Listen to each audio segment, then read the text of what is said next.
어느덧 벌써 올해가 다 지나갔습니다. 오늘이 이제 아마도 그 올해 마지막 법회인 것 같은데요.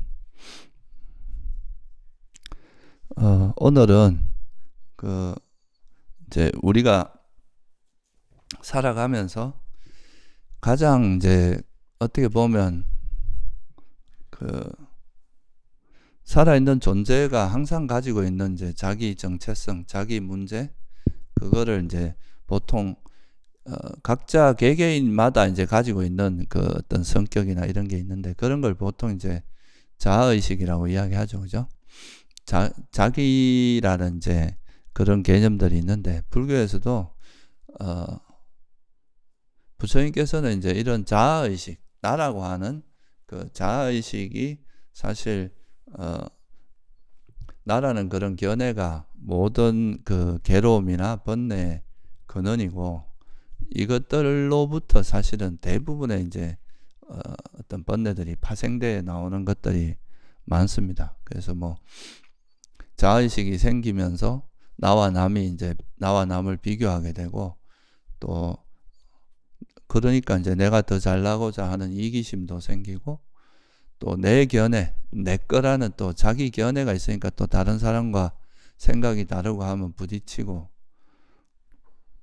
또 이제 그런 것들이 다 이제 발생하면서, 그것이 이제 또 자기가 원하는 뜻대로 이루고 싶어 하는, 자기 욕망을 실현하고 싶어 하는 그런 욕구도 강해집니다.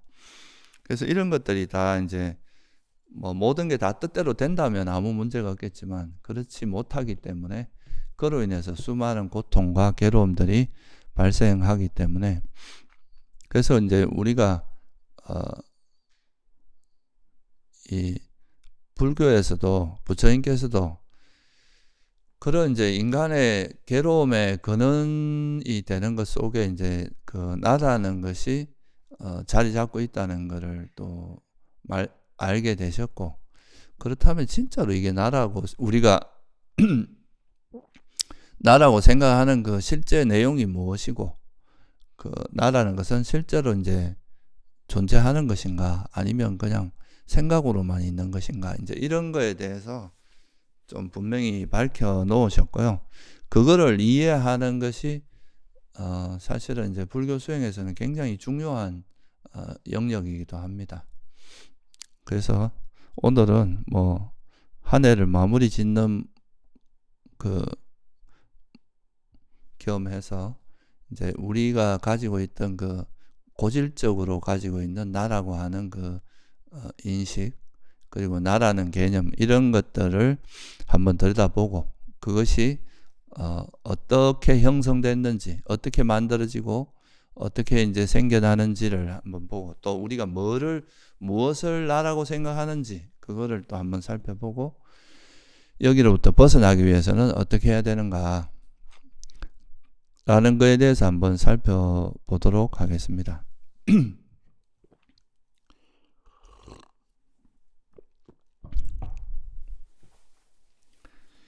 먼저 이제 우리가 자아라는 거에 대해 이제 아무래도 이제 살아있는 생명체들은 다 자기 나름대로 이 생명체의 특징이 그 의식을 갖고 있다는 거잖아요. 그죠? 그래서 뭔가 외부 세상을 이제 인식하면서 거기에 대해서 이제 뭔가를 분별하고 그거에 대해서 생각하고, 이런 이제 의식작용이 일어나는데,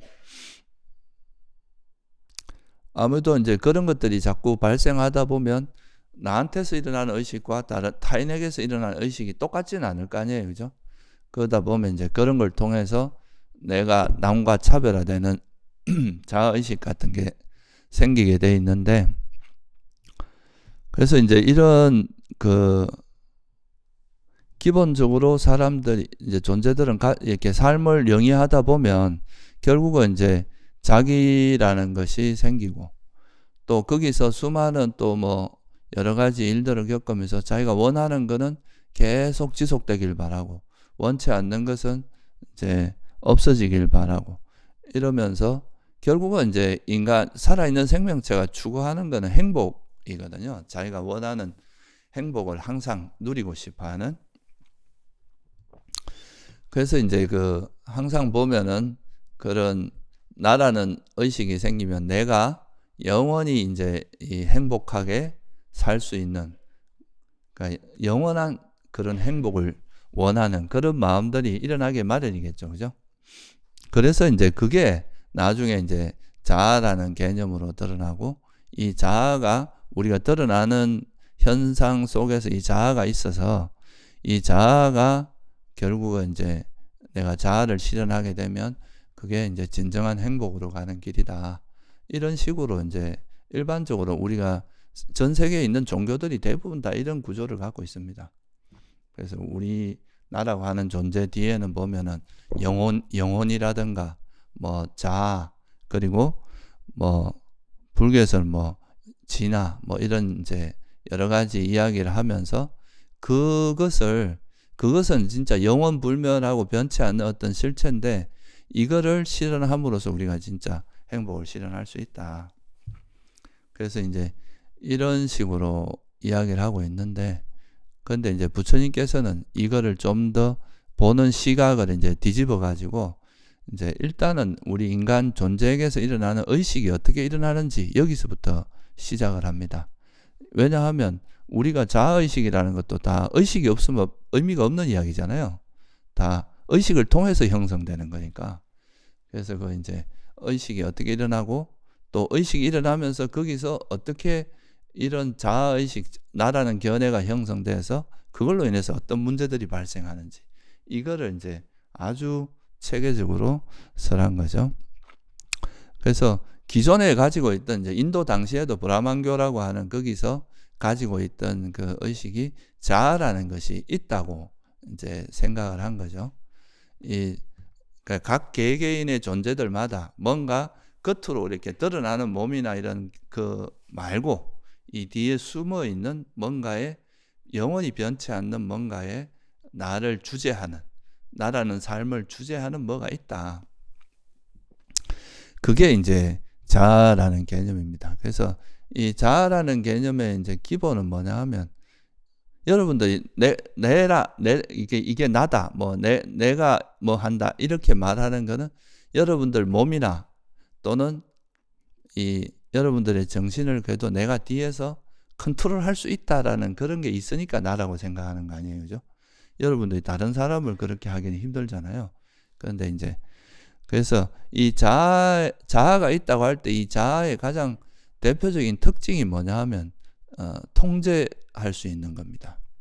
그러니까 자아가 있다면, 이게 나라는 것, 나의 나를 어떻게 나의 정체성을 대변하는 그런 자아가 있다면, 이 나라는 것이 내 몸과 마음을 지배하고 그것을 통제할 수 있는 그런 것이 있을 때 그걸 자아라고 하는 거고, 그래서 또 자아의 또 하나의 특징은 영원성입니다. 변치 않는 영원한 어떤 그 영원성을 갖고 있는 거죠. 그래서 이걸 뭐 한자로는 상주 주제라고 표현하게 돼요. 항상 머물면서 우리 삶을 이제 주재하는, 뭐 제어하고 통제하는 이런 특성을 갖고 있는 걸 자아라고 했고, 이거는 이제 우리가 당장 이렇게 볼 수는 없지만 그런 것이 있다.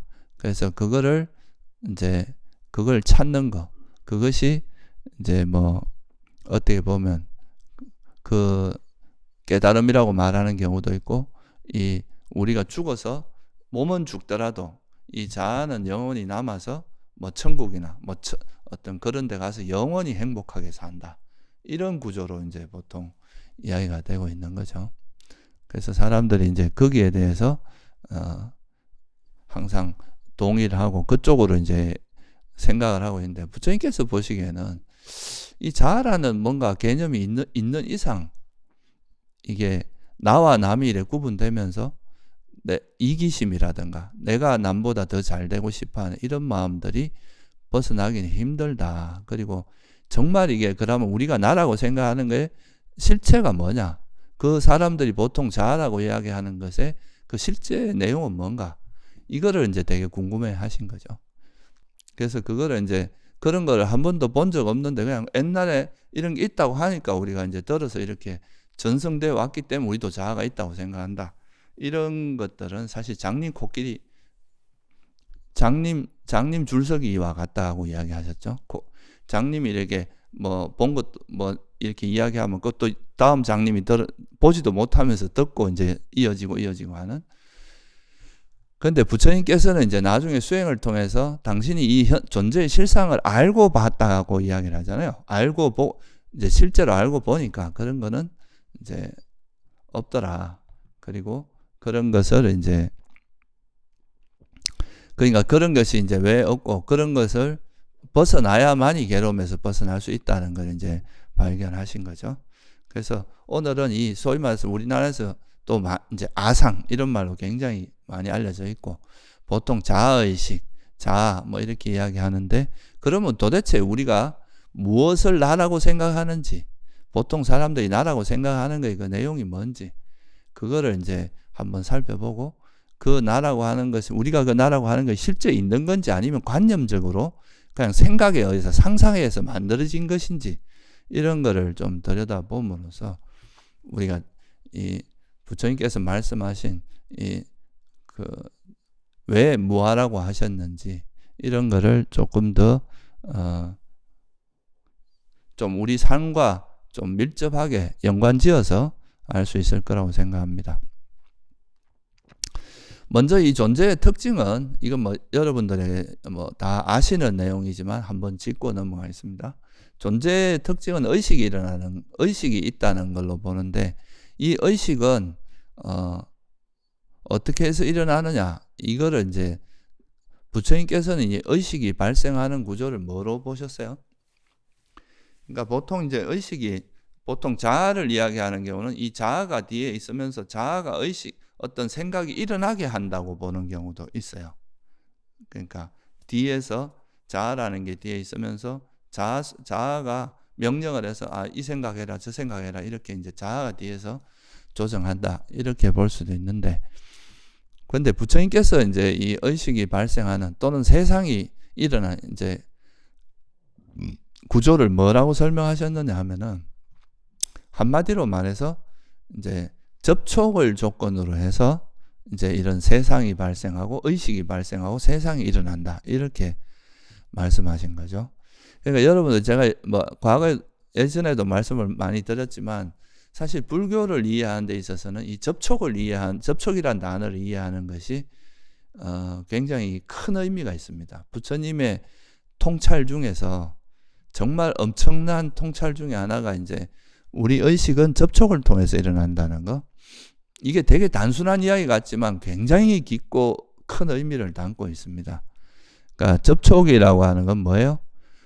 안이비설신의라고 하는 우리 그 감각 기관이 있죠, 그죠?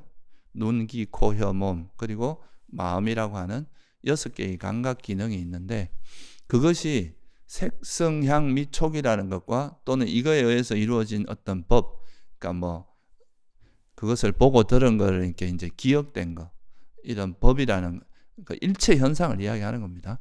그 법을과 이렇게 만날 때, 그때서 이제 식이 일어난다, 의식이 일어나서 이 대상을 분별한다, 이렇게 본 거죠. 형색이 눈과 부딪힐 때는 이제 보는 식이 일어나고 안식이 일어나는 거죠. 귀에 소리가 붙으면 이식이 일어나. 그 다음에 이 들은 거에 대해서 분석하고 분별하는 거, 이걸 우리가 육식, 그러니까 의식이라고 하잖아요, 그죠? 그렇게 해서 이제 이게 우리가 세상을 알게 되는 거기 때문에, 결국은 이제 이런 접촉, 이게 있으면 막 의식이 움직일 때는 세상이 벌어져요. 그런데 의식이 멈추게 되면 세상도 멈춘다는 거죠. 그러니까 결국은 이제 의식이 작용할 때 우리가 경험되는 세상을 경험할 수 있고, 의식이 멈추게 되면 이 세상도 경험할 수 없다. 그래서 그게 이제 가장 기본적인 겁니다. 그래서 이게 이제 세상경이라는 그 상류다 니까의 경이 있어요. 무엇이 세상 일어남인가? 눈과 형색을 조건으로 눈의식이 일어나고, 귀와 소리를 조건으로 귀의식이 일어나고, 이렇게 이제 6개의 의식, 안식, 눈의식, 귀의식, 코의식, 혀의식, 몸의식, 마음의식이라고 하는, 만호의식이라고 하는 6개의 의식이 일어나는 그거를 세상이 일어난다고 보고, 그것이 일어나지 않는 것을 세상의 사라짐이라고, 그것이 사라지는 걸 이렇게 이제 이해를 하신 겁니다. 그렇다면 이제 이런 그 세상과의 접촉을 통해서 그 세상과의 만남에서 그 의식이 작용하면서 이제 세상을 분별하면서 우리가 이제 살아가게 되는데, 이걸 우리가 접촉이라고 한다고 그랬죠. 그죠? 이게 이제 접촉을 하는데, 접촉을 하면 이제 어떤 대상을 만났을 때 뭐가 일어나냐 하면은 제일 먼저 그 대상에 대한 느낌이 일어납니다. 우리가 어떻게 보면 무슨 일을 할 때마다 어떤 상황에 부딪히면 오늘 느낌이 좋다, 오늘 느낌이 좀 별로다, 안 좋다, 뭐 이런 말을 많이 하잖아요. 그죠? 사람을 만나도 참 느낌이 괜찮네, 또는 저 사람은 느낌이 아주 안 좋아, 이렇게 그런 이야기를 많이 하는데, 그게 이제 우리가 대상을 만날 때 그 대상에 대해서 이제 좋은 느낌, 행복한 느낌이 일어나는 경우도 있고 괴로운 느낌이 일어나는 게 있는데, 행복한 느낌을 많이 주는 거는 여러분들에게 이제 말 그대로 행복을 주거든요. 그러면 그런 대상들을 이 자꾸 반복되다 보면은 거기에 대해서 뭐가 일어나겠어요? 그거에 대한 생각들이 자꾸 이제 일어나면서 그 경험치가 쌓이면서 이제 예를 들어서 내가 뭐 어떤 내 모습 중에 이제 외모가 좀 훌륭하다 그러면 이 훌륭한 외모를 가지고 어디 나갔는데 사람들이 막 환대하고 자기를 막 이렇게 존중해주고 막 이런 걸 보면 정말 이 아름다운 모습이 뭐라고 생각하겠어요? 이게 나고 이것은 진정으로 행복이구나, 이렇게 생각하겠죠. 그죠? 이런 게 이제 실제 그런 접촉들을 경험하면서, 접촉을 통해서 다양한 어떤 세상 현상들을 경험하면서 그 경험 속에서 이게 나라는 견해가 생기는 거죠. 그리고 또 내가 생각하는 게 있으면 그 생각을 남들에게 막 이야기했을 때 그게 호응이 좋고 그 사람들에 대해서 뭔가 이제 반응도 좋고 하면 그거를 이제 이거는 이거 참 좋은 견해고 이게 맞는 견해인가 보다 해서 그 견해에 대한 치착이 생기면 이게 또 사견이 그런 견해로 이제 성장할 수 있겠죠. 그죠? 또 우리가 이제 사람들한테 맨날 욕을 먹고 저 사람은 너는 나쁜 사람이고 뭐 기본이 안 돼 있고 이렇다 보면 자기 자신에 대해서 또 나는 정말 못난 인간이구나, 나는 참 능력도 없고 부족한 인간이구나, 이렇게 하면서 자기 자신에 대해서 그렇게 확정된 견해를 가지면서 이게 나라는 견해가 나는 못난 인간이야, 이렇게 그런 견해가 형성될 수 있잖아요. 그죠? 이런 것처럼 우리가 사실 그 견해가 형성되는 거는 어떤 계속 그 현상과의 우리가 살면서 얼마나 많은 일들을 겪어왔겠어요. 그죠? 시간이 지나면서 그 겪는 과정에서 이제 자기가 경험한 것들에 대해서 이제 이거 생각들이 계속 이어지고 그런 생각들이 반복되다 보면 그것이 이제 고정돼서 특히 어떤 이게 정말 내 모습이고 이건 내 거구나 또는 나구나 이렇게 생각하는 그런 견해가 형성된다는 거죠. 그래서 우리가 법만경이라고 하는 디가니까에 보면 첫 번째 경전이 법만경인데 거기 보면 이제 62가지 사견에 대해서 쭉 설명을 하면서 이 사견이 어떻게 형성됐느냐 이렇게 이제 설명할 때 마지막에 이제 그 결론적으로 나오는 게 뭐냐 하면 접촉으로 인해서 그런 느낌, 그러니까 어떤 대상을 계속 느끼는 거죠. 경험을 하는 거죠. 그 경험을 하면서 그 경험에 의해서 견해가 형성되고 그 견해가 형성되면 그 다음엔 거기에 대해서 뭐가 일어나면 집착이 일어납니다. 이 견해가 맞다고 생각하는, 우리가 행복을 자꾸 경험하다 보면 행복한 느낌을 경험하는 게 이게 정말 좋은 거고 행복이구나 이렇게 하면서 감각적 욕망이 행복이라는 견해가 생기는 거거든요. 이게 계속 그런 게 반복되다 보면 또 여러분들이 거울을 쳐다보면서 맨날 이거는 나야, 이건 거울에 비친 자기 모습, 자기를 보면서 이거는 나라고 계속 동일시하는 생각들이 계속 이어지다 보면 나중에는 뭐가 되겠어요? 이거는 나, 이렇게 이 모습을 가진 건 나, 이렇게 딱 그 견해가 형성되겠죠. 그죠? 이런 것처럼 접촉으로 인해서 그런 느낌과 그러면서 그 경험하는 걸 통해서 이제 어떤 생각들이 이어지고 그것들이 또 하나의 고정된 견해로 이어지고 거기에 집착이 달라붙으면서 이게 확정된 형태로 마치 이게 고정된 것처럼 이렇게 되는 거죠. 그러면 그거에 대해서 이제 취착, 그것이 점점 강해진 게 취착이죠. 그러면 이 취착을 기반으로 해서 온갖 업들을 짓게 되는 겁니다. 그러니까 뭐 예를 들어서 우리가 계속 이렇게 행복한 느낌이 일어날 때, 아, 좋다, 행복하다, 이렇게 느끼니까 이 행복한 느낌이 곧 행복이다라는 견해가 생길 거 아니에요. 그죠? 그러면 그 견해를 기반으로 그거에 대해서 취착을 해요. 그럼 이건 확실해. 이렇게 이제 취착을 하게 되죠. 그러면 이걸 기반으로 해서 감각적 욕망을 얻기 위해서 수많은 행위들이 일어날 거 아니에요. 그죠? 그럼 그 행위를 통해서 때로는 뭐 좋게 할 수도 있지만 보통은 뭐 자기가 원하는 욕망을 실현하기 위해서 나쁜 일도 많이 하고 뭐 악행도 할 수 있고 이러니까 거기서 업을 짓게 되고 그 취착을 조건 존재가 일어나고 그러니까 업이 일어나는 거죠. 업을 조건으로 그 업에 맞는 악업을 많이 지으면 악처에 안 좋은 이제 결과가 일어나고 또 선을 많이 지으면 이래 가지고 이제 그걸로 인해서 계속 괴로움들이 일어난다고 보신 거예요. 부처님께서. 그래서 견해라는 것은 어떻게 해서 형성된 이런 62가지 사견이 어떻게 해서 형성된 거냐? 접촉에 의해서 느껴진 거라고 보신 거예요. 그러니까 대상을 느끼면서 그 느끼는 것을 통해서 만들어진 거다. 이 접촉에 의해서 만들어진 거다. 우리가 가지고 있는 견해는 그런 고정된 것들이 아니라 그래서 그렇게 보신 거고요. 그러면 이제 이런 견해를 어떻게 이제 극복할 것인가? 이거에 대해서는 그러면 접촉에 의해서 만들어졌다는 거는 우리가 예를 들어서 나라고 하는 것도 실제 그게 나라기보다는 뭐라고 보신 거예요? 나라고 하는 견해다는 거죠. 나라고 하는 인식이고 나라고 하는 견해인 거지 실제 나라고 할 만한 거는 없다고 보신 거겠죠. 그죠? 이건 제가 조금 이따 좀 더 자세히 설명을 드릴게요. 그래서 이제 이 나라고 생각하는 것이 실제로는 접촉에 의해서 형성된 그러니까 먼저 인식이 생기거든요. 그 인식이 반복되다 보면 이거를 확정적으로 이건 맞아라고 하는 이제 견해로 형성되는데 결국은 우리가 가지고 있는 나라고 하는 견해, 자아라고 하는 내가 나라고 하는 것도 인식에서 출발한 하나의 견해에 불과하다. 그래서 나라고 하는 견해, 나라고 하는 인식 이것은 형성된 거기 때문에 형성됐다는 것은 무슨 뜻입니까?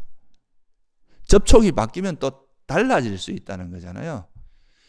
그러니까 이게 되게 중요한 게 뭐냐면 여러분들이 자아의식이 있는데 이 자아의식을 고정된 모습으로 생각하면 여러분들이 변화를 생각을 못합니다.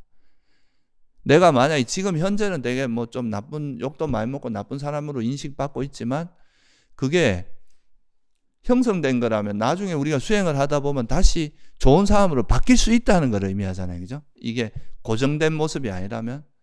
근데 만약 이것이 하나의 변하지 않는 거라면은 그게 다시는 바뀔 수 없다는 뜻도 되잖아요. 그죠? 그래서 이게 이제 접촉에 의해서 형성된 것이라는 걸 알면 이제 또 변화의 가능성도 있고 결국은 이제 내가 나라고 생각하는 것들도 다 접촉을 통해서 만들어진 거다라는 걸 보신 것이 사실 이게 이제 불교의 엄청난 그 통찰력입니다. 부처님께서 보신.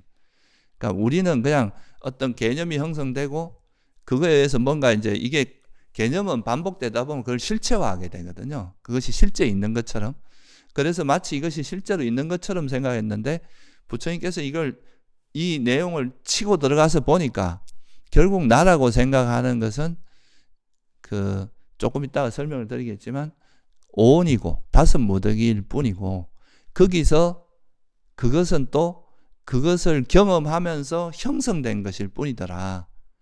그걸 알면 이제 이 자아라고 하는 것은 사실은 관념에서 또는 어떤 생각으로 만들어진 것이지 이게 실제로 존재하는 건 아니더라. 이렇게 이제 이해가 되니까 그렇다면은 이제 어떤 변하지 않는 실체가 없다면은 우리가 이런 것들에 집착하는 것이 괴로움이니까 이걸 자아의식을 놓게 되면 그 다음부터는 그냥 우리가 계속 우리에게 괴로움을 유발하는 그런 집착은 버리고 그것이 없는 상태를 만들어 나가면서 괴로움을 소멸할 수 있다는 이런 방향으로 흘러갈 수가 있게 되는 거죠. 그죠? 그래서 이거를 이해하는 것이 굉장히 중요한 것입니다. 그래서 이런 이제 그 나라고 하는 견해를 벗어나는 첫 번째는 이 아니비설신의라고 하는 이것도 형성된 것이고, 색성학 미촉법도 우리가 대상도 형성된 거 아니에요, 그죠? 그리고 형성된 거고, 그로 인해서 일어나는 이제 부처님께서 법문하실 때 항상 하시는 말씀 중에 하나가 뭐냐 하면, 그것의 달콤함을 알고 위험함을 알고 벗어남을 알고, 이렇게 세 가지로 설명하시는 경우 되게 많거든요. 감각적 욕망의 달콤함이 있잖아요, 그죠? 뭐 맛있는 거 먹으면 달콤하고 행복합니다. 근데 이거 위험성은 뭡니까? 이것이 가지고 있는 이것은 영원하지 않으니까 언제 또 바뀔지 모르고 이런 거에서 오는 위험성이 있죠. 그러니까 형성된 것이 우리가 원하는 대상을 만났을 때 일어나는 행복한 느낌은 달콤함이거든요. 근데 이 행복한 느낌은 영원하지 않잖아요, 그죠? 언젠간 또 사라질 수밖에 없으니까. 그런 것은 위험성이에요. 그러면 이것이 어차피 사라질 수밖에 없고 내가 집착하는 이 대상이 영원하지도 않고 내 것도 아니라는 걸 알면 여기에 대한 가래를 놓게 될 거 아니에요, 그죠? 그게 바로 벗어남입니다. 그래서 항상 이제 이렇게 설명하셨는데, 그래서 오늘 우리가 이제 알고자 하는, 그러면 이제 자아에 대해서 좀 기본적으로 우리가 어떻게 형성이 됐고, 이 우리가 나라는 개념을 가지고 살아가잖아요. 나라는 견해를 가지고, 그죠? 이 나라는 생각을 가지고 산단 말이에요. 내가 뭘 한다, 내가 뭐 잘났다, 내가 못났다, 뭐 이렇게 이제 항상 무엇인가를 할 때마다 나라는 것이 들어가는데, 이 나라는 것이 실제로 있는 것인지, 이 나라고 지칭하는 것의 그 내용은 뭔지, 그리고 이 나라는 것은 어떻게 형성됐는지, 그리고 이걸 그러면 극복하기 위해서는 어떻게 해야 되는지, 이런 것들에 대해서 한번 살펴보겠습니다. 그래서 보통 이제 부처님께서 이제 이렇게 나라고 생각하는 이 견해의 대표적인 거는,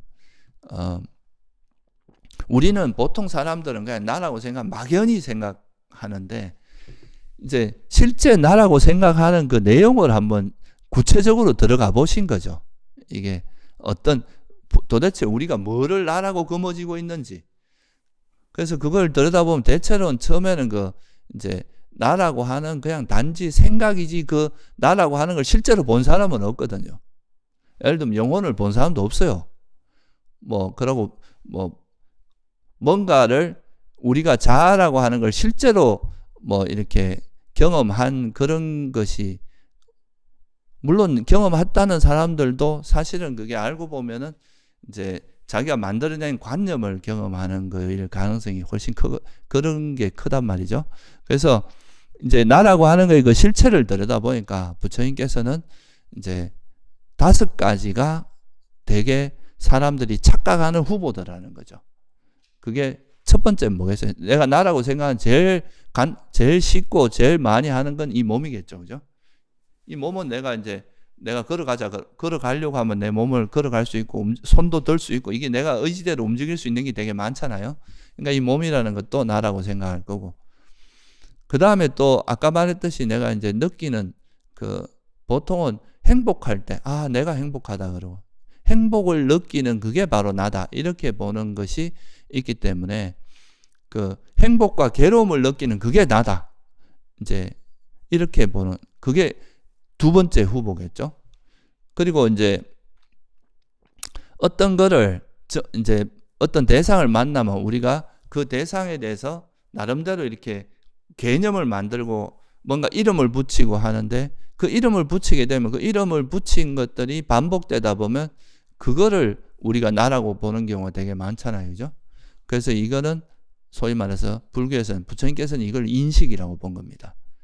그래서 이런 인식을 나라고 보는 경우가 있고, 그 다음에 우리가 희노애락, 이런 감정을 느끼는 이게 바로 나라고 보는 경우.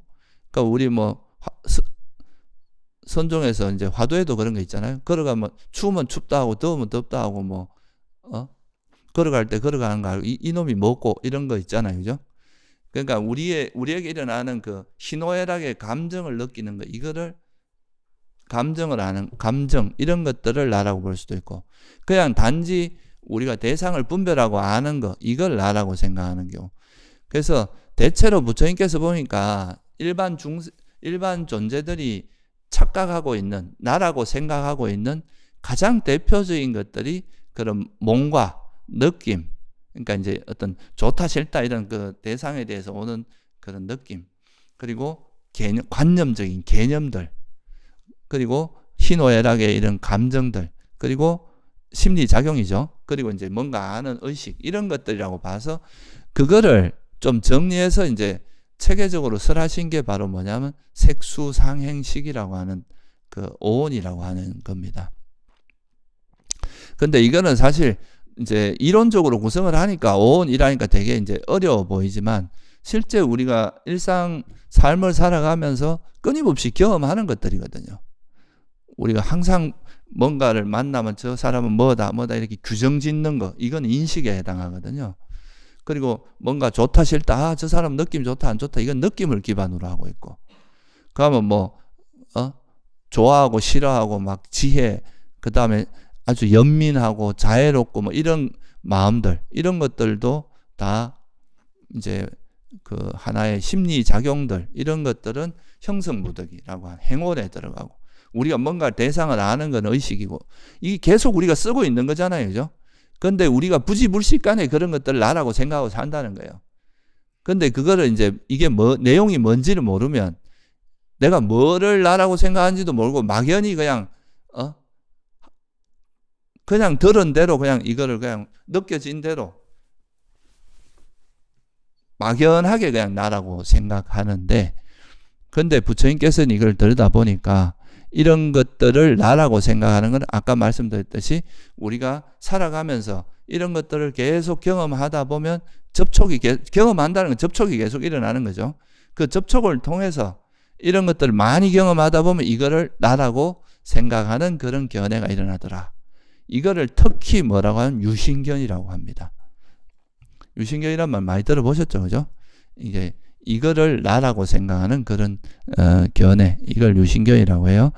특히 이제 이런 5가지 무더기에 대해서 나라고 생각하는 이걸 유신견이라고 하는데, 이 유신견을 철저히 꿰뚫어 알지 못하면 우리가 절대 수다원이 될 수 없어요. 아무리 뭐 선정에 뭐 일주일을 들고 있고 삼매에 일주일이 들고 이렇다 해도 결국은 이제 유신견을 내려놓지 못하면 결국은 깨달음에 이룰 수 없다고 보신 것이 부처님의 가르침인데요. 그래서 이 5가지 후보가 이제 우리가 나라고 생각하는 걸 좀 깊이 들어가 그 내용을 들여다보면 그 속에는 전부 이런 유신견이라는 게 들어있더라. 이 유신견을 부처님께서는 이제 각 몸에도 4가지 형태, 느낌의 4가지, 이래가지고 총 5 곱하기 4 하면 20가지죠, 그죠? 보통 20가지로 유신견을 설하고 있습니다. 구체적으로 좀 말씀을 드리면, 제일 이제 우리가 쉽게 생각하는 거는 우리가 나라고 하는 존재를 부처님께서는 이제 몸과 마음의 형태, 그러니까 물질적인 것과 비물질적인 게 있다. 그 비물질적인 거를 정신이라고 하기도 하죠, 그죠? 그래서 이제 우리가 이런 몸이라는 것은 분명히 형체도 있고 만질 수도 있고 이렇게 우리가 직접 경험할 수 있는 것들이잖아요. 이런 것들을 이제 몸이 있고, 이 몸을 의지해서 뭐가 일어납니까? 어떤 의식, 정신이 일어난단 말이죠. 그래서 이 몸이라는 거는 가장 뚜렷하고, 또 우리가 이제 여러분들이 이 한 생을 산다, 이렇게 이제 윤회를 할 때 이 생을 뭐 한 생, 2생 이야기할 때 주로 몸을 기준으로 이야기를 많이 하거든요. 이 몸이 형성됐다가 이렇게 살다가 죽는, 제가 이 몸을 받고 살다가 이 몸이 죽으면 이제 이 생이 끝나고 또 뭐 어떤 몸을 받게 될지 모르지만 다음 생이 되고 그렇게 되는 거잖아요. 그러니까 이게 이제 결국은 수명하고도 몸의 수명이 결국 한 생, 2생을 결정짓는데 되게 큰 기준점이 되죠. 그리고 이게 이제 사람들이 이 몸의 차이에 의해서 저 사람과 나는 다르다, 똑같다, 뭐 잘생겼다, 못생겼다, 이런 것들이 주로 이제 그걸로 이루어지기 때문에 어릴 때부터 이건 네 몸이야, 이건 내 몸, 내 몸을 잘 간수해야 된다, 뭐 이런 식으로 해서 이 몸을 나와 동일시하는 그런 경향성 그 생각들을 엄청나게 많이 했을 거 아니에요, 그죠? 그래서 이 몸을 나라고 생각하는 견해가 가장 대표적입니다. 우리가 특히 아프거나 무슨 위기 상황이 되면 어떻게 됩니까? 내가 죽으면 어떡하지? 이게 다 몸이 어떤 아프거나 이럴 때는 습관적으로 이 몸을 나와 동일시하는 이게 작용을 하게 되겠죠. 그죠? 그래서 이 몸을 나라고 생각하는 건 네 가지 형태로 이야기합니다. 몸을 나라고 생각하는 게 있고, 이 몸은 나가 아니지만 몸 안에 숨어 있다, 내가. 보이진 않지만 몸 속에 내가 있다고 보는 거. 또는 나라는 게 있고 그 속에 몸이 있다고 보는 거. 그러니까 몸이 나를 소유하고 있다. 예를 들면 정신이 몸을 소유하고 있다, 이렇게 말할 수도 있겠죠. 그죠?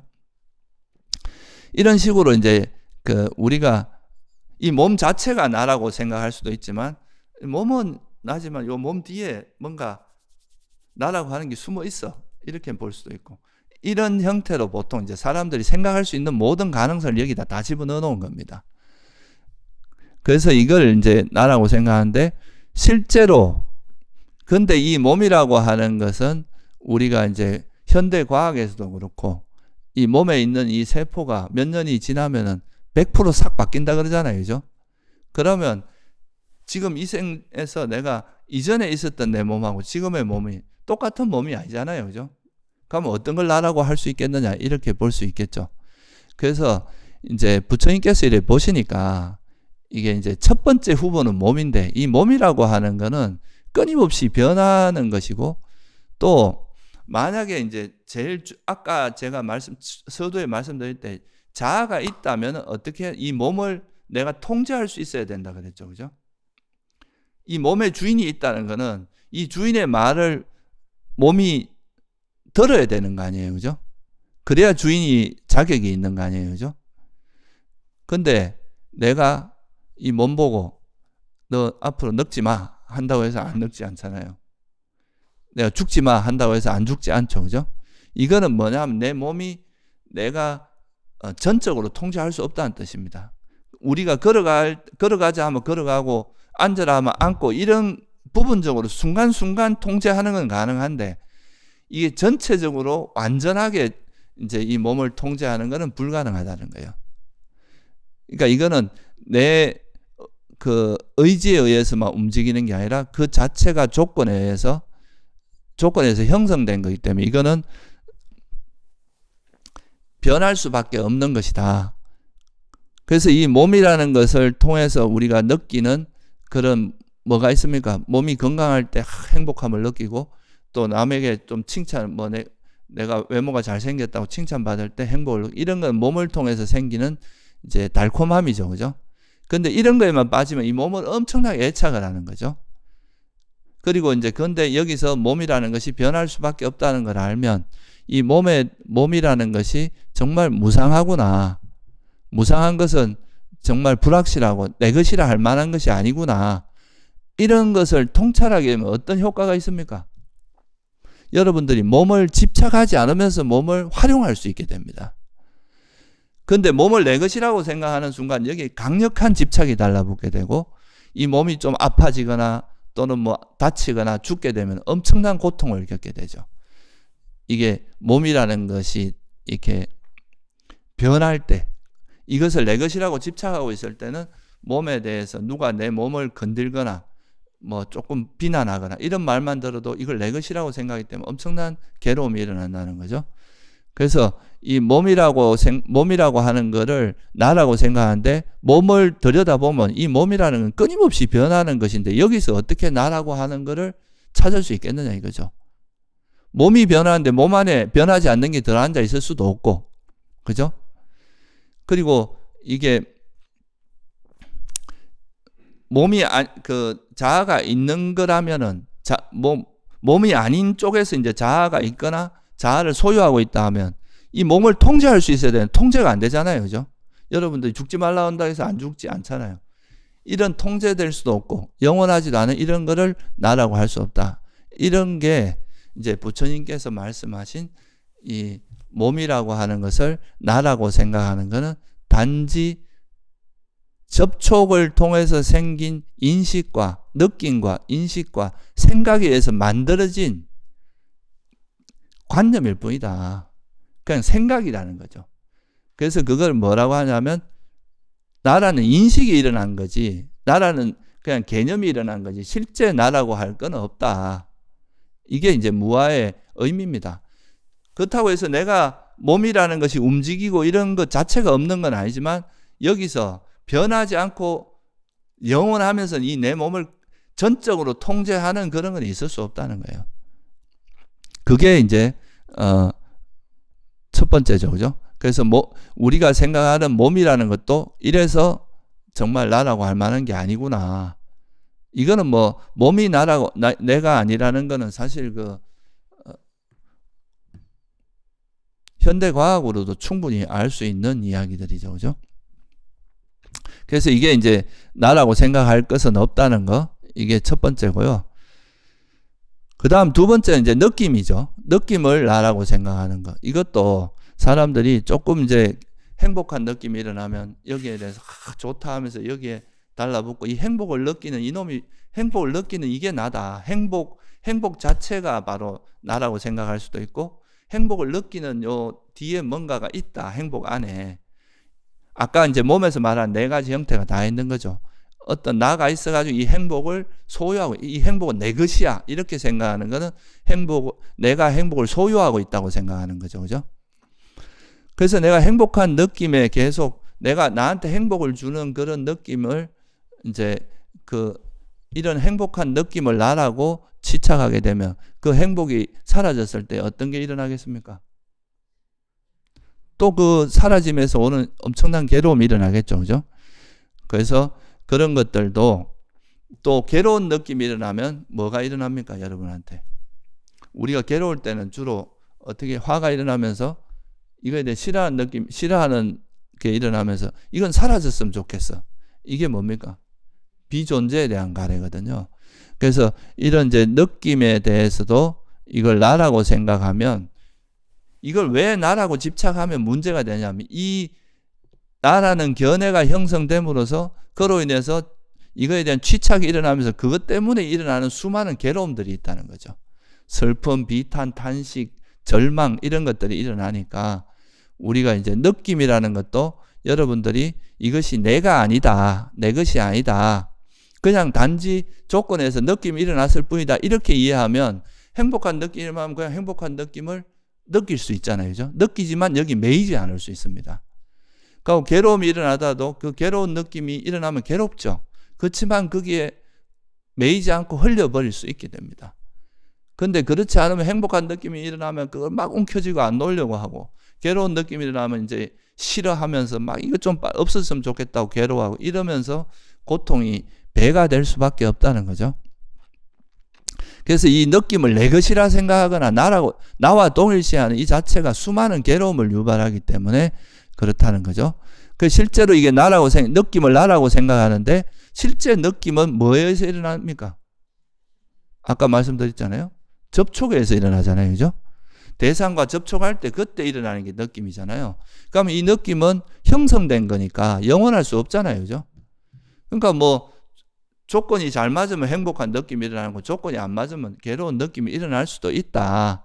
이 느낌이라는 것도 무상하고 정말 괴로움, 내 것이라 할 만한 것이 없다고 알면 그 느낌을 매이지 않으면서 느낄 수 있게 되겠죠, 그죠? 이게 이제 나라고 느낌을 보통 사람들이 이제 느끼는 그걸 나라고 생각하기 쉬운데, 이 느낌은 형성된 거니까 거기에 대해서 이것이 형성된 것임을 알고 내 것이라 할 만한 건 없다, 이건 내 것이 아니다, 그냥 조건에서 변하는 것일 뿐이다 라고 이해하게 되면 그것을, 여기에 대해서 괴로움을 벗어날 수가 있겠죠, 그죠? 그리고 또 여러분들이 이제 또 많이 나라고 착각하는 대표적인 게 뭐냐 하면, 여러분들 보통 살면서 그런 얘기를 말하죠. 나는 못난 인간이야, 나는 능력 없는 인간, 저놈은 나쁜 놈이야, 저 사람은 아주 좋은 사람이야, 이렇게 뭔가 우리가 만나는 어떤 대상들을 탁탁 언어로서 규정하고 그걸 실체화하는 그런 게 되게 많이 일어날 수 있잖아요, 그죠? 이런 게 또 그래서 그런 이제 어떤 관념, 개념 이런 것들을 보통 나라고 생각하는 것. 이것도 일상 속에서 굉장히 많이 일어납니다. 나는 어차피 안 되는 사람이야. 이렇게 자기를 규정해버리고 이게 나다. 이렇게 나라는 걸 규정을 해버리고 나면 이 사람은 변화하기가 힘듭니다. 좌절에 빠지고 또 우울해지고 이러면서 거기서 헤쳐나오기보다는 여기에 그냥 나는 원래 이래. 이렇게 이제 스스로를 규정하면서 거기서 벗어날 수 있다는 생각을 잘 안 하게 됩니다.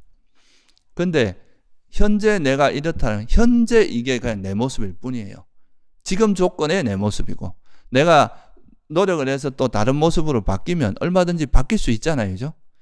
그러니까 이게 현재 이 모습이 그냥 단지 어떤 현재 조건에서 형성된 것이 임시로 만들어진 모습이지 영원한 건 아니다. 이렇게 바라보게 되면 우리가 이제 아무리 자기가 현재 안 좋은 상황이라도 내가 지금 되게 안 좋은 상황인데 그렇다면 이걸 벗어나기 위해서는 어떻게 해야 돼? 이건 영원한 건 아니니까 벗어날 수는 있다. 그럼 어떻게 해야 될 것인가? 이렇게 긍정적이고 적극적으로 이제 자기 문제를 해결할 수 있는데 이 뭔가 관념적인 거를 인식을 나라고 생각하는 순간 이 변화를 하기 힘듭니다. 스스로가 그 족쇄에 갇혀버려 가지고 다시는 빠져나오기 힘들죠. 그리고 우리가 보통 이제 부처님께서 말씀하신 것도 나라고 생각하는 그것이 알고 보면은 실제 나가 아니라 나라고 생각하는 인식일 뿐이다. 이게 무슨 말인지 이해되시죠? 그죠? 그러니까 실제로는 생각에 의해서 만들어진 거라는 거죠. 이것도 다 인식입니다. 그러니까 어떤 인식된 것을 나라고 생각하는 그거의 대표적인 거거든요. 우리가 보통 우리나라에서 가장 많이 이야기하는 아상이라고 하는 것도 빨려로는 아따 산냐라고 하는데 이 산냐가 인식이란 뜻이거든요. 그러니까 나라고 하는 인식이 생긴 거지 실제 나는 없다는 거예요. 여러분들이 그냥 우리가 살아가면서 어떤 경험했던 뭔가 신비한 걸 하나 체험하면 저게 나가 아닐까라고 인식할 수는 있잖아요. 그렇지만 그게 실제로 나가 아니라 나라는 인식이 생긴 거라는 거죠. 어떤 그런 대상과의 접촉을 통해서 생긴 인식이다. 그렇지만 실제 그 대상은 형성된 거고 이 세상에 있는 모든 건 다 조건에서 만들어진 거기 때문에 영원한 건 없다. 이게 부처님께서 보는 시각이거든요. 그래서 이게 이제 사실 우리가 보통 나라고 생각하는 것도 그냥 나라는 인식이 생긴 거지 실제 나라고 하는 것은 없다. 나라고 할 만한 건 없다. 나라고 하는 인식이 이제 아주 집착과 함께 강해지면 그걸 보통 악견, 나라고 하는 견해라고 이야기하고 유신견이 되는 거거든요. 그래서 그리고 보통 이제 또 그 법망경 같은 데도 보면 수행하다 보면 이제 니미따가 생기는데 삼매를 닦다 보면 이렇게 환하게 밝은 니미따가 생기는데 이 환하게 밝은 상태에서 내가 행동도 하고 말도 하고 하니까 이게 바로 자아고 여기서 모든 게 일어나는구나. 이렇게 볼 수도 있잖아요. 그죠? 이것도 일종의 하나의 그 니미따라는 걸 인식함으로써 그거에 의해서 이 니미따를 나라고 생각하는 이것도 일종의 이제 인식을 나라고 생각하는 대표적인 케이스입니다. 그래서 우리가 사실 이제 접촉이라는 걸 잘 이해하면 그냥 뭐 신비한 거 경험해서 그거에 대해서 이러한 인식이 일어난 거고 이런 생각이 일어난 것일 뿐이다. 이렇게 생각하면 이 견해라는 것도 형성된 것이라는 걸 이해하면 거기에 집착하지 않거든요. 그런데 이제 그걸 모르고 그냥 그 경계에 현혹돼 버리면 정말 이게 바로 자아고 이게 진짜 나구나 이렇게 생각할 수 있는 거죠. 아마 뭐 종교에서 어떤 종교를 만든 창시자들이 보면 당신이 이렇게 막 기도하는 중에 무슨 하늘에서 음성을 들었다, 빛을 봤다, 막 이런 이야기들이 많거든요. 그러니까 이제 그건 물론 이제 우리가 불교적으로 보면 천신이나 새끼신이나 이런 분을 만났을 수도 있어요. 근데 그것도 어떻게 보면 접촉이잖아요, 그죠? 좀 대단한 사람과 접촉을 한 거예요. 접촉을 통해서 만들어진 건데 그게 마치 영원한 것처럼 실체인 것처럼 뭔가 이렇게 착각하는 거죠. 그래서 이게 우리가 결국 우리 개인에게 일어나는 의식은 다 접촉을 통해서 일어나는 거고 이 접촉을 통해서 일어났다는 것은 내가 생각하는 이 의식이 다 형성됐다는 걸 의미하잖아요. 형성됐다는 건 영원하지 않다는 걸 의미하겠죠. 이거를 잘 이해하면 안 쏙습니다. 그런 것들에. 근데 사람들은 이제 조금 신비한 거나 이런 걸 경험하면 그 경험하면서 뭔가 일어난 생각을 딱 거머쥐고 이걸 마치 실체화하면은 이게 마치 실제로 뭔가 있는 것처럼 이렇게 착각하기 쉽거든요. 그러니까 그런 거에서 되게 많은 역할을 하는 게 바로 인식입니다. 이게 바로 인식을 나라고 생각하는 이런 게 우리 삶에서는 굉장히 많이 일어납니다. 나는 못난 인간이야. 나는 잘난 인간이야. 나는 뭐 선택받은 사람이야. 뭐 이렇게 자기를 딱 규정한 다음에 그거를 마치 실제인 것처럼 사실인 것처럼 이렇게 하는 거, 이런 것도 이 인식을 나라고 생각하고 인식을 내 것이라 생각하고 인식을 나라고 생각, 이런 거와 같다. 근데 이것도 결국은 접촉에서 형성된 거다. 이거를 잘 이해하면 이런 것도 놓을 수 있습니다. 그리고 또 하나 이제 형성, 심리작용들, 우리가 경험하는 뭐 번뇌라든가 지혜라든가 이런 걸 가지고 나라고 생각하죠. 사람들이 수행할 때 가장 많이 경험하는 게 제가 여러 번 말씀드렸지만 보통 이래 번뇌가 일어나는 거는 우리가 어리석을 때는 어떤 조건이 있을 때 번뇌가 일어날 수 있어요. 근데 또 지혜로우면 어떻게 됩니까? 어떤 조건에서는 지혜가 작용하면 번뇌가 안 일어나잖아요. 그러면 이 번뇌라는 것도 영원한 건 아니죠. 그냥 번뇌가 일어날 조건이 되면 일어나고 그것이 지혜가 일어날 조건이 되면 또 일어나고 이런 거잖아요. 어떻게 이제 마음을 쓰냐에 따라 달라지는 거 아니겠어요, 그죠? 근데 이런 번뇌를 이제 자기도 모르게 내 것으로 나와 동일시하는 경우가 되게 많습니다. 그러니까 내가 뭐 화가 많이 일어나면 나는 원래 화가 많은 인간이야. 나는 좀 문제가 많아. 이렇게 하면서 이게 이렇게 화를 자기하고 번뇌를 자기하고 동일시하게 되면 이게 어떤 식으로 마음이 향하느냐 하면 자기에 대한 분노로 향하게 돼요. 자기가 이렇게 못났다고 생각하면서 거기에 대한 분노를 향하게 되고, 그러면 수행하면서 행복한 게 아니라 엄청 괴로워집니다. 나는 왜 이렇게 못나냐? 나한테는 왜 이렇게 번뇌가 많냐? 이것도 다 이 행원에 속하는 이 탐욕이나 성냄 이런 것들을 나라고 동일시하는 거예요, 이게.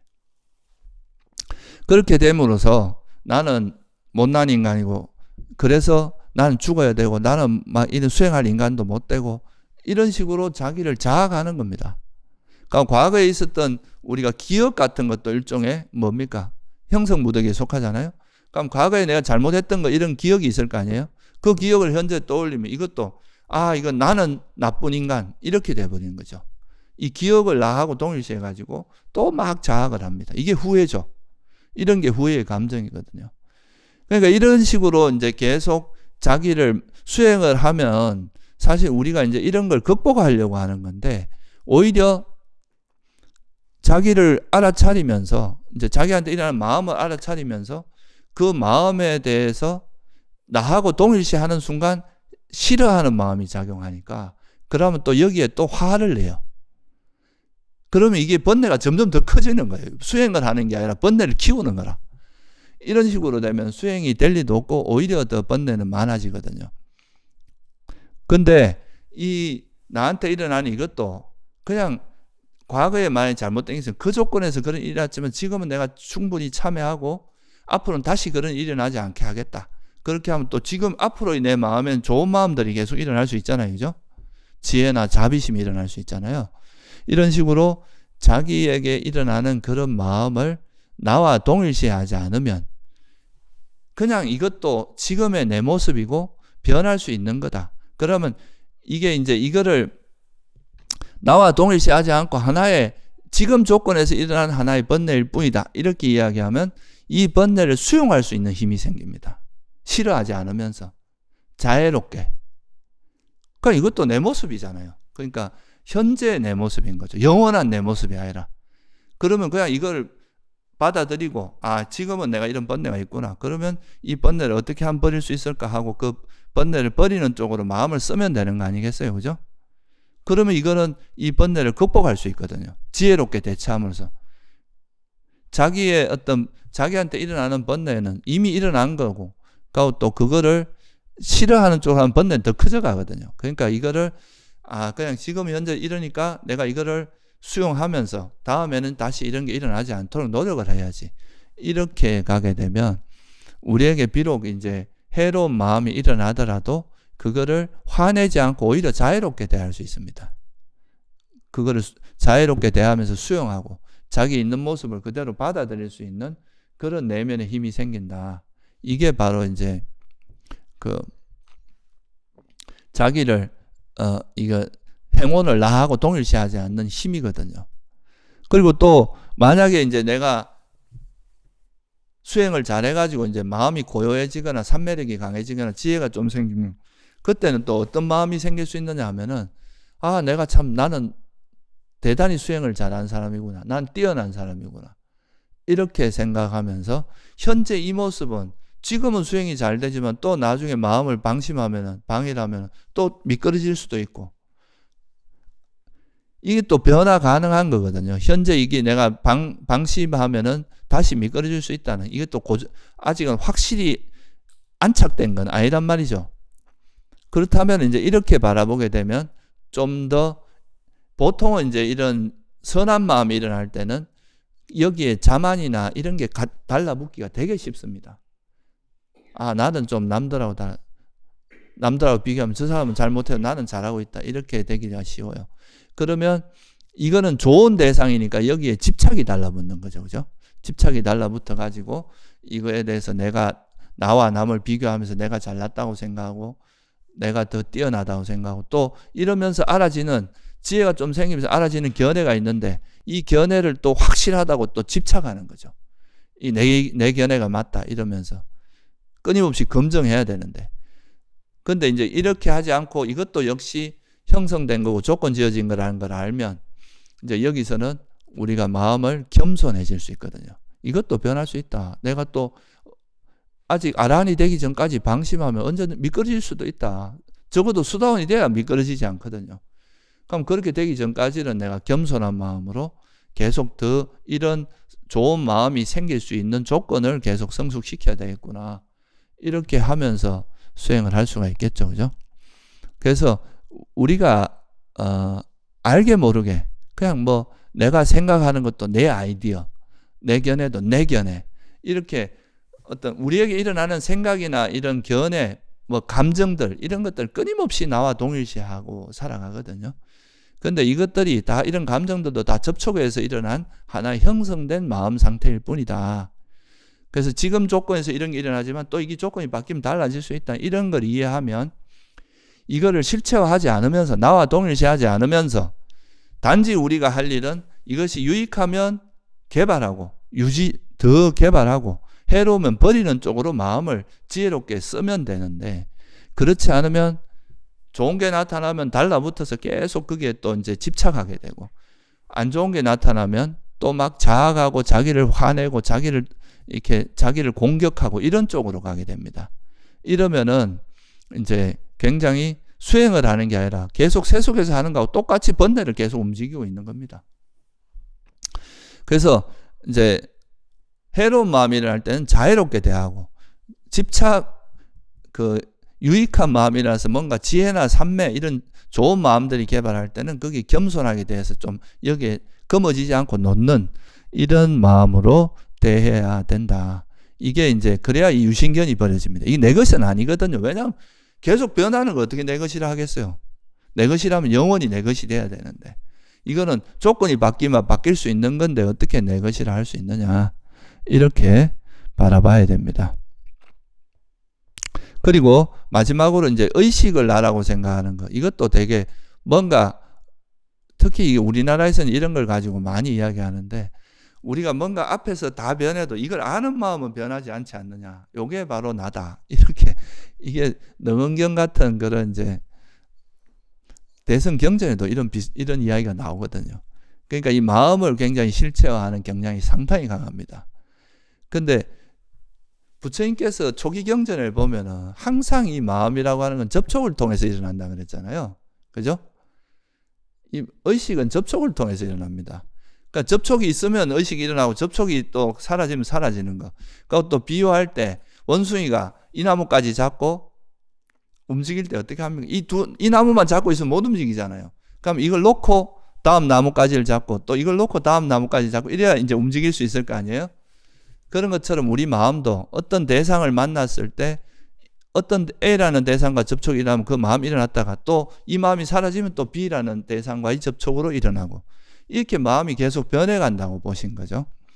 그러니까 마음이라고 하는 것에는 그 마음은 그냥 접촉에서 일어나는 거지 여기에 뒤에서 뭔가 내가 이걸 통제하거나 또는 뭐 마음이 일어나는 자리를 봐야 된다. 마음이 어떤 자리가 있고 그러니까 소위 말해서 이제 성품이라는 이런 자리에서 마음이 일어난다. 이것도 전형적인 유신견입니다. 부처님께서 아까 제가 유신견 4가지 이야기했잖아요. 마음 자체를 나라고 보는 거. 그러니까 계속 뭔가 나를 이렇게 보고 있는 지켜보는 요놈 이것도 사실은 의식이에요. 의식. 앞에 일어나는 그 마음 상태가 접촉이 돼서 뒤에 일어나는 마음으로 지켜보는 거거든요. 이것도 역시 의식인데 이런 거를 나라고 생각하거나 또는 마음 안에 우리 마음에 이렇게 들어가 보면 그 안에 나가 있다고 보는 거 이런 것도 이제 전형적인 유신견이고 또 내가 있어서 거기서 마음이 나온다고 생각해. 꽃이 있으면 꽃향기가 나듯이. 그러니까 우리가 보통 보면 마음이 일어나는 자리를 봐라 이렇게 이야기하잖아요. 그런 이야기하는 경우가 많거든요. 그것도 사실은 알고 보면 유신견의 한 형태입니다. 마음이 일어나는 자리가 없어요. 접촉이 있을 때 일어나고 접촉이 없으면 안 일어나는 거지 마음이 일어나는 자리가 특정한 자리가 있는 게 아니거든요.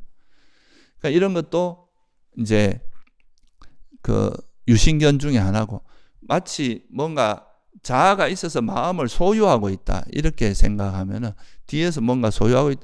그럼 소유하고 있으면 마음이 사라지지 말라면 안 사라지는 수 있어야 되는데 존재에게 일어난 마음은 안 사라질 수가 없어요. 무조건 사라지게 돼 있어. 그건 뭐예요? 통제할 수 없다는 뜻입니다. 그래서 이제 이런 걸 통해서 우리 마음이라고 하는 것도 대상을 분별하는 거지만 이것이 이 마음을 나라고 생각하면 안 된다. 이 마음이라는 것도 매 순간순간 어떤 접촉이 일어났다가 일어나고 접촉이 일어나면 사라지면 또 사라지고 이런 거지 뭔가 변치 않는 뭔가 있는 건 아니다. 그래서 이렇게 이해하면은 우리가 이제 실제로 우리가 정리를 해보면 나라고 생각하는 거의 본질을 들여다보면 그거는 결국 뭐 이런 실제 우리가 삶 속에서 일어나는 이런 것들을 좀 체계적으로 정리해서 한마디로 말씀하신 게 뭐냐 하면 나라고 생각하는 거의 후보가 뭐라고 본 거예요? 오온이라고 말씀하신 거예요. 그러니까 몸이라든가 내가 느낌, 인식 그리고 이제 감정들, 심리 작용들 뭐 내 탐욕이라든가 성냄이라든가 뭐 또 지혜, 상매, 자비 뭐 이런 것들 일어날 때 그걸 나라고 동일시하는 이런 것들 또 내가 아는 이 마음을 나라고 동일시하는 이런 것들이 다라는 거예요. 보통 사람들이 일으키는. 그래서 부처님께서 이제 우리가 보통 나라고 생각하는 거의 본질은 오온이다. 그걸 5무더기로 설명을 하신 거죠. 오온이고 그 오온이라는 것은 형성된 거라는 거예요. 왜냐하면 몸도 형성됐잖아요. 그죠? 몸이라는 거는 어떤 물질적인 거니까 뭐 열이라든가 우리가 현대과학으로 말하면 에너지에서 뭐 질량이 생긴다 그러잖아요. 그죠? 그러니까 이제 그런 이 물질도 4대라는 불교적으로 말하면 4대에서 형성된 거라고 4대적인 그런 뭐 그런 거에서 형성된 거고 마음은 뭐에서 정신은 뭐에서 형성된 수상행식은 뭐에서 형성됐다 그랬어요. 접촉이란 말이 파사 빨리 어른 파사라고 하는 이 접촉을 잘 이해해야 불교를 이해할 수 있습니다. 그러니까 접촉에서 형성된 거잖아요. 그러니까 오온이라는 게 형성된 거니까 이거는 영원할 수 없다. 그냥 우리 모습은 매 순간순간 이래 어떤 모습이 됐다 또 변했다가 됐다 사라지고 그러니까 불꽃이면 일어났다 사라졌다 하듯이 오온이 일어나고 사라지고 일어나고 사라지는 이게 쭉 연결되고 있는 그거를 우리가 나라고 하는 존재라고 이야기할 뿐이다. 그래서 오온이 나라고 사람들이 나라고 생각하는 거는 실상을 들여다보면 오온일 뿐이고 이 오온은 조건에서 형성된 것이기 때문에 무상하고 그리고 불확실하고 괴로움이고 나라고 할 만한 것, 나의 것도 아니고 나라고 할 것도 없고 나의 자아도 아니다. 그렇게 말씀하신 것이 바로 뭐예요? 고성제의 내용입니다. 그게 불교에서 말하는 고성제고 그 사성제 중에 고성제의 내용입니다. 그래서 이 고성제를 알면 유신견을 버릴 수 있어요. 유신견은 이 고성제를 이해하지 않고는 절대 버려지지 않습니다. 그래서 이 고성제를 알게 되면 유신견도 버릴 수 있게 되고, 유신견이 버려지면 이제 자아의식이 거의 없어지기 때문에 이런 사람에게는 괴로움이 일어날 가능성이, 부처님께서 이제 수다원이 되면 수다원에게 일어나는 괴로움은 그 바다에서 이렇게 내가 이걸 넣어서 바다에 콕 찍어 이래 떨어오면 여기 딸려오는 물방울이 몇 개 되겠습니까? 물이. 그 정도밖에 안 남는다 그랬어요. 중생한테 남아있는 괴로움이 바닷물이라면 수다원에게 남아있는 건 여기 묻어있는 물 정도밖에 안 된다. 그 정도로 이제 그 많이 사라진다. 그래서 결국은 뭐냐면 유신견이라고 하는 이것이 우리 괴로움을 얼마나 많이 유발하는지를 이제 반증해 주는 거잖아요. 그죠? 여러분들이 이게 항상 뭐라도 막 우리가 접촉을 하면 조금 많이 접촉하면 그걸 다 나라고 생각하고 그걸 꼭 검어지니까 그로 인해서 그것이 검어지다 보니까 그 반작용으로 이제 괴로움들이 많이 일어나는 건데, 그거를 조건에 의해서 변하는 거라고 받아들이고 이해하고 놓는 연습을 하다 보면 그냥 그때그때 조건에 맞게 우리가 지혜롭게 잘 대처하는 그런 마음으로 바뀔 수가 있겠죠. 그죠? 그래서 여러분들이 이제 올해로 마무리되고 있는데 뭐 다른 거 다 뭐 잊어버리고 이러지 말고, 잃어버리는 것도 좋지만 이제 올해는 자아를 잊어버리고 자아를 내려놓으시고 내년에는 좀 이 유신견이 없는 삶을 살 수 있도록 그렇게 노력을 한번 해보시면 좋을 것 같습니다. 네, 오늘 여기 마칠게요.